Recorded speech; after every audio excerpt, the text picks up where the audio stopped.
Ayatollah Ali খামেনির জানাজা অনুষ্ঠিত হবে 4 জুলাই শনিবার, যাতে প্রায় 90টি দেশের 3.5 কোটি মানুষ অংশগ্রহণ করবে। ইতিহাসের এত বড় জানাজা আজ পর্যন্ত কারো হয় নাই। কেনই বা এই খামেনির জানাজা এত মানুষ হবে না বলেন? কারণ ওনার হাতের আংটির মধ্যে আপনারা দেখেছেন একটা কোরআনে লেখা ছিল, ইন্না মায়া রব্বি, নিশ্চয়ই রব আমার সাথে আছেন। দেখেন, যেই মানুষের সাথে রব থাকেন তার জানাজা তো এত বড় হওয়ারই কথা।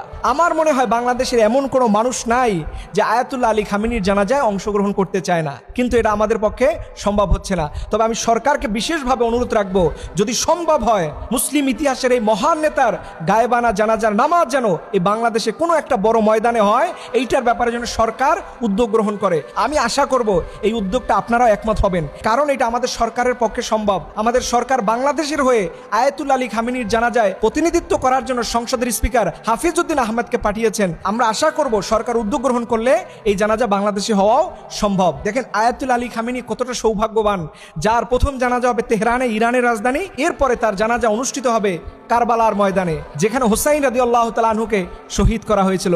সেই ঐতিহাসিক আমাদের হৃদয়ের জায়গা কারবালার ময়দানে এই মুসলিম ইতিহাসের মহান নেতার জানাজা নামাজ সেখানে অনুষ্ঠিত হবে। আমরা বিশেষ করে সবার কাছে অনুরোধ রাখবো, সবার কাছে আমি প্রত্যাশা রাখবো, আপনারা এই মহান নেতার জন্য, মুসলিম ইতিহাসের অবিসংবাদিত নেতার জন্য আপনারা দোয়া করবেন, যিনি ট্রাম্প এবং গোটা বিশ্বের সকল জাহেলদের সামনে বুক উঁচু করে 86 বছরের একটা মানুষ দাঁড়িয়ে গিয়ে বলছে আল্লাহর জমিনে আল্লাহর হুকুম চলবে, কোনো আমেরিকা অন্য পরাশক্তির তাবেদারি চলবে না। তাতে আমি আয়াতুল্লাহর জীবনও গেলে আমি একবারও পরোয়া করি না।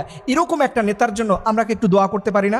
অবশ্যই আমি সবাইকে অনুরোধ জানাবো, আপনারা মন থেকে তার জন্য দোয়া করুন, রব্বুল আলামিন যেন জান্নাতের সর্বোচ্চ মেহমান হিসেবে তাকে কবুল করে। সকল আমিন।